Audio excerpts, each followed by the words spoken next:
আসসালামু আলাইকুম ওয়া রাহমাতুল্লাহি ওয়া বারাকাতুহু। কীভাবে বোঝাই? অনেকেই কোরআন শরীফ নিতে আসেন, এসে বলেন যে বাংলা উচ্চারণ আছে কিনা। আসলেও বাংলায় কোরআন শরীফ শুদ্ধভাবে পড়া যায় না। যতই উচ্চারণ লেখা হোক, কোরআন শরীফ সেভাবে শুদ্ধ হবে না। তো আমাদের লাইব্রেরিতে অনেকেই নিতে আসতেছেন, তাদের উদ্দেশ্যেই বলা।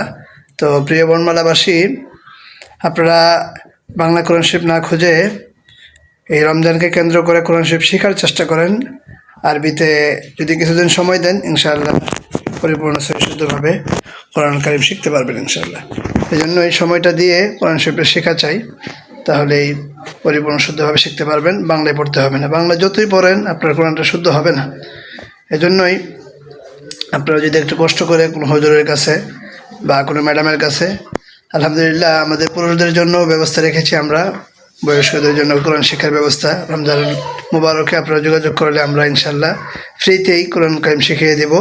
এবং যদি মহিলারাও যোগাযোগ করেন, আমাদের ম্যাডামরা আছে ইনশাল্লাহ। সাবিলুল জান্নাত মাদ্রাসার পক্ষ থেকে আমরা পুরুষ মহিলা সকলকেই কোরআন শেখার ব্যবস্থা রেখেছি। আপনারা যদি আমার সাথে যোগাযোগ করেন, ইনশাআল্লাহ মহিলা হলে আমরা মহিলা টিচার আছে, মহিলা ম্যাডাম আছে সাবিলুল জান্নাত মাদ্রাসায়, এবং পুরুষ হলে আমি আছি এবং অন্যান্য ওস্তাদরা আছে, তারা শেখাবে ইনশাআল্লাহ।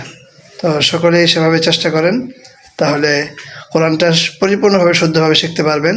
বাংলা দেখে পড়তে গেলে পরে অনেক ভুল হবে, বাংলায় পরিপূর্ণ উচ্চারণ সঠিকভাবে আসলে লেখাও যায় না।